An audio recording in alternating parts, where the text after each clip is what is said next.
preparation of bases.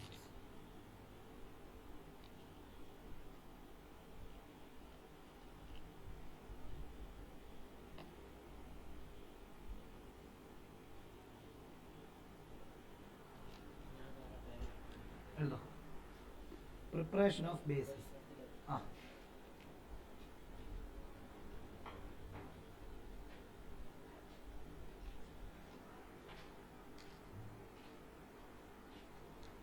Preparation of base first from metal ആണ് from metal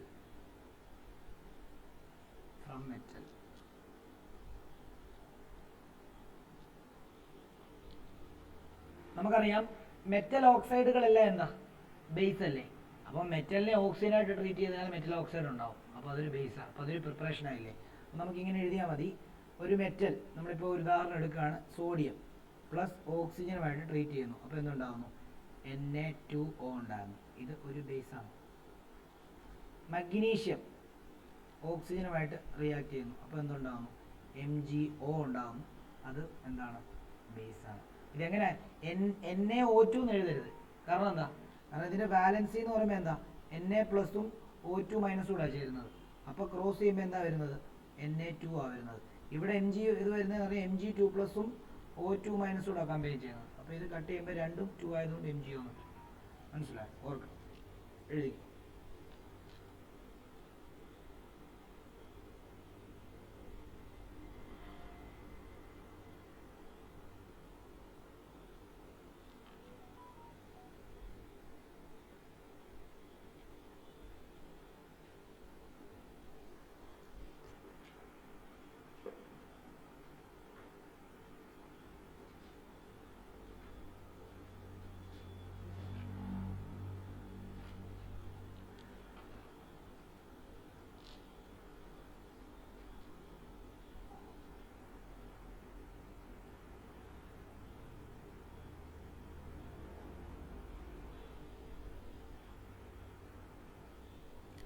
അടുത്ത രണ്ടാമത്തേത് by the action of water on reactive metal. രണ്ടാമത്തേത് by the action of water on reactive metal.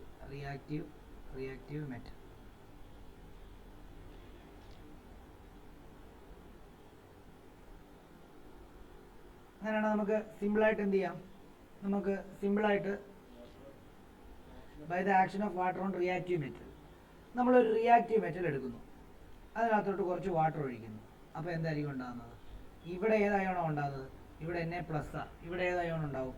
H പ്ലസും OH മൈനസും ഉണ്ടാവും. അപ്പോൾ ഈ ion വന്ന് മൈനസുമായിട്ട് ചേർത്തുള്ളൂ. അപ്പോൾ എന്തുണ്ടാവും? NaOH പ്ലസ് എന്നുണ്ടാവും, ഹൈഡ്രജൻ ഉണ്ടാവും അല്ലേ? ശരിയല്ലേ? ഈ H എന്തായിട്ട് മാറും? ഈ H ഹൈഡ്രജൻ ആയിട്ട് മാറും. വേറൊരു എക്സാമ്പിൾ എന്താ എടുക്കുന്നത്? Reactive metal potassium reactive K plus എന്താ? H2O ഗീവ്സ് എന്താ? KOH പ്ലസ് എന്താ? H2. ഇതും ബേസ് ആണ് കേട്ടോ. ഇതും ബേസ് ആണ്. ആണോ?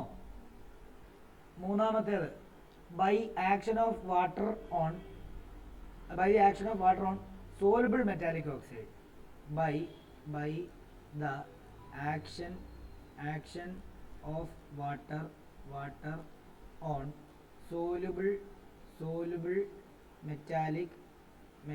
Soluble metallic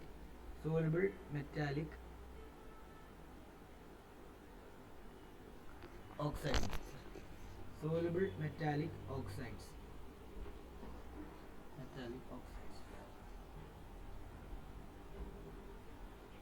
soluble metallic oxide ഏതാ? സോലുബിൾ മെറ്റാലിക് ഓക്സൈഡ് എന്ന് പറയുമ്പോഴത്തേക്കും നമുക്ക് വെള്ളത്തിൽ അലിയുന്ന ഓക്സൈഡുകൾ ഏതാ? വെള്ളത്തിൽ അലിയുന്ന ഓക്സൈഡുകൾ, സോഡിയം ഓക്സൈഡ് വെള്ളത്തിൽ അലിയും, Na2O. അതിനെ നമ്മൾ എന്ത് ചെയ്യാം? വാട്ടറുമായിട്ട് റിയാക്ട് ചെയ്ത് കഴിഞ്ഞാൽ H2O ആയിട്ട് റിയാക്ട് ചെയ്താൽ ഇവിടെ ഏതൊക്കെ ആയോണാ? Na പ്ലസും O2 മൈനസും ആണോ? ഇവിടെ ഏതൊക്കെ ആയോണാ? H പ്ലസും OH മൈനസും. നോക്കിയേ, അപ്പോൾ ഈ Na വന്ന് ഇതുമായിട്ട് ചേർന്നിട്ട് എന്തുണ്ടാവും? NaOH ഉണ്ടാവും. പ്ലസ് ഈ H പോയിട്ട് ഓക്സിജനുമായിട്ട് ചേർന്നിട്ട് എന്തുണ്ടാവും? H2O ഉണ്ടാവും.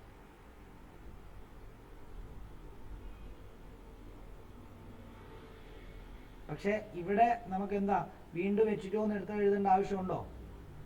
ഓൾറെഡി അവിടെ വാട്ടർ ഉണ്ടല്ലേ, അപ്പം അങ്ങനെ ഇങ്ങനെ എഴുതിയാൽ മതി. ഓക്കെ, ഇനിയിപ്പോൾ എന്താ സംഭവിക്കുന്നത്? അടുത്ത വേറൊരു എക്സാമ്പിൾ ഒന്ന് എടുക്കാം നമുക്ക്. പൊട്ടാസ്യം ഓക്സൈഡ് K2O എടുത്തിട്ട് നമ്മൾ എന്താ H2O-നായിട്ട് അറിയാം, ഇത് ചെയ്ത് കഴിഞ്ഞാൽ അവിടെ എന്തുണ്ടാവും? KH ഉണ്ടാവും. അതേപോലെ തന്നെ കാൽസ്യം ഓക്സൈഡ് CaO പ്ലസ് എന്താ H2O ചെയ്താലും എന്ത് തന്നെയാണ്? CaOH ട്വൈസ് ഉണ്ടാവും.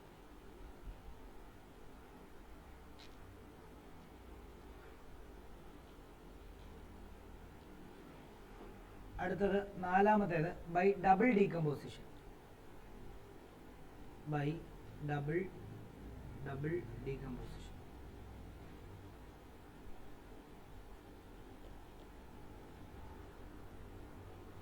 ഡബിൾ ഡീകമ്പോസിഷൻ എന്ന് പറഞ്ഞാൽ എന്താ? ഏതെങ്കിലും ഒരു സോൾട്ടിന്റെ അക്വസ് സൊല്യൂഷൻ എടുത്തിട്ട് ബേസുമായിട്ട് റിയാക്ട് ചെയ്ത് കഴിഞ്ഞാൽ എന്തുണ്ടാവും? ഏതെങ്കിലും ഒരു അക്വസ് സോൾട്ട് എന്ന് പറഞ്ഞാൽ എന്താ? വെള്ളത്തിൽ കലക്കിയ സോൾട്ട്, അതായത് ഇപ്പോൾ FeCl3 എടുക്കാം. ഇതിനെ ഏതെങ്കിലും ഒരു ബേസ് NaOH-മായിട്ട് ട്രീറ്റ് ചെയ്യുക. അപ്പോൾ എന്തുണ്ടാകുന്നറിയോ? പ്രസിപ്പിറ്റേറ്റ് ഉണ്ടാവും. വേറൊരു സോൾട്ട്, അതായത് ഇതും സോലുബിൾ ആണ്, ഇതും സോലുബിൾ ആണ്, രണ്ട് സോലുബിൾ ആയിട്ടുള്ള സാധനം മിക്സ് ചെയ്യുമ്പോൾ ഉണ്ടാകുന്ന ഒരു ഇൻസോലുബിൾ സബ്സ്റ്റൻസിനെ നമ്മൾ പ്രസിപ്പിറ്റേറ്റ് എന്ന് പറയുന്നു. അങ്ങനെയാണ് ഇവിടെ എന്തുണ്ടാവും? ഇവിടെ Fe ferric hydroxide FeOH thrice ഉണ്ടാവും. കണ്ടോ? ഇതൊരു പ്രസിപ്പിറ്റേറ്റാണ്. പ്ലസ് എന്താ? NaCl ഉണ്ടാവും. അതേപോലെ തന്നെയാണ് കോപ്പർ സൾഫേറ്റ് CuSO4 പ്ലസ് എന്താ? NaOH-ആയിട്ട് ട്രീറ്റ് ചെയ്താലും ഇവിടെ CuOH ട്വൈസ് ഉണ്ടാവും. ഇതും പ്രസിപ്പിറ്റേറ്റ് ആകുമ്പോൾ ആരോ താഴോട്ടാണ്. പ്ലസ് എന്താണ്? Na2SO4 ഉണ്ടാവും. അതേപോലെ അലൂമിനിയം ക്ലോറൈഡ് AlCl3 പ്ലസ് എന്താ? NaOH-ആയിട്ട് ട്രീറ്റ് ചെയ്ത് കഴിഞ്ഞാൽ അവിടെ എന്തുണ്ടാവും? AlOH ത്രൈസ് പ്ലസ് എന്താ? NH4Cl. ബാലൻസ് ചെയ്തിട്ടില്ല കേട്ടോ, ഇതെല്ലാം ബാലൻസ് ചെയ്യണം.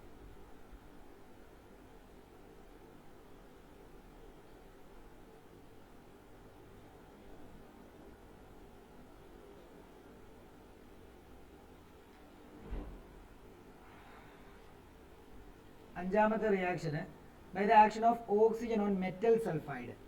By the action of oxygen on metal sulfide.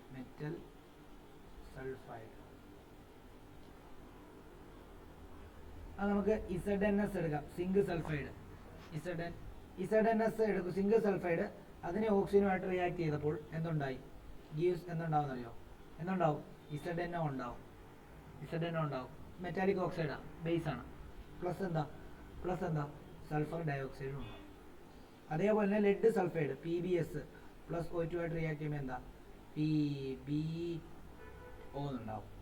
PbO2 ആണ് ബേസ് അല്ലാത്തത്, PbO ബേസ് ആണ്. മനസ്സിലായി? അത് ഓർത്തോണം. Plus SO2.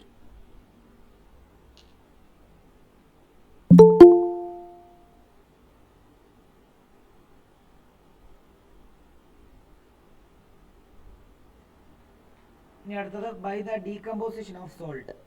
ആറാമത്തേത് by decomposition of salt.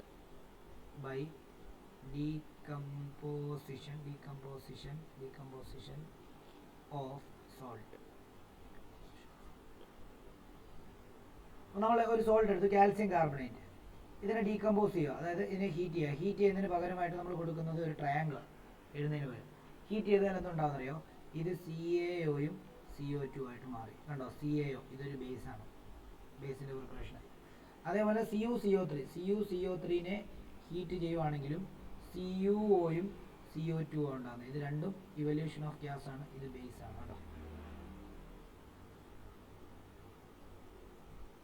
ഇനി ഒരു കാര്യം കൂടെ എഴുതണം. Sodium and potassium carbonate does not decompose on heating. അത് എഴുതിക്കണം. അതായത് ഇവിടെ Na2CO3യും and K2CO3 does not decompose on heat.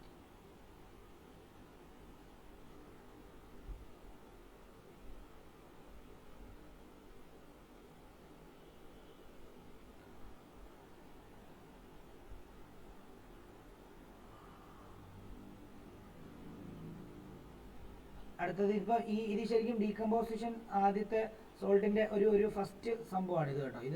ഇത് എ എന്ന് കൊടുക്കാം. ഇനി അടുത്ത ബി, ഇത് കാർബണേറ്റ്. അടുത്തത് നൈട്രേറ്റ്സാണ്. ബി എന്ന് പറയുമ്പോൾ നൈട്രേറ്റ്സാണ്.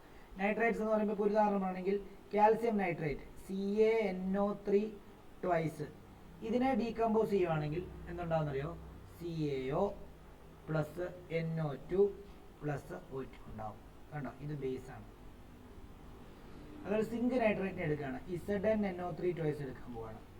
അതിനെ എടുക്കുന്ന സമയത്ത് ZnO ഉണ്ടാകുന്നു, ബേസാണ്, പ്ലസ് NO2 ഉണ്ടാകുന്നു, പ്ലസ് O2. ഞാൻ ബാലൻസ് ചെയ്തിട്ടില്ല കേട്ടോ, അത് ജനറലി ഉണ്ടാകുന്ന എന്താണെന്നാണ് പറയുന്നത്.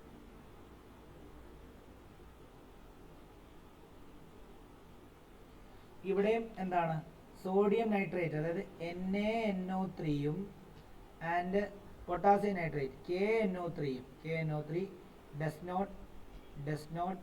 not give metal oxide on decomposition.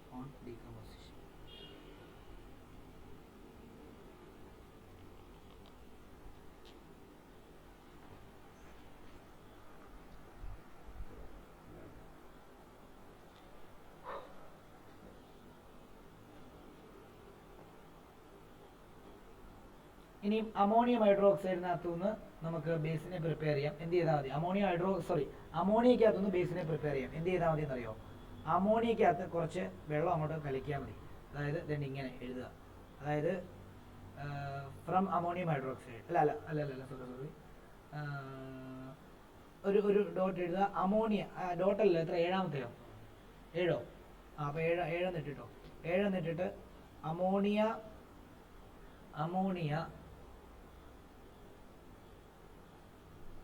can be dissolved in water producing ammonium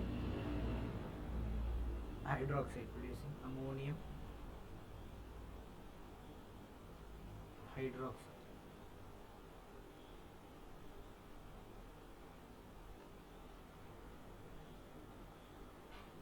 എഴുതാം. NH3 plus H2O gives NH4OH എന്നെഴുതാം. ഇതൊരു വീക്ക് ബേസ് ആണ്. തൽക്കാലം ഇന്നത്തെ ക്ലാസ് ഇവിടെ ഇങ്ങനെ അങ്ങ് നിർത്തുകയാണ്.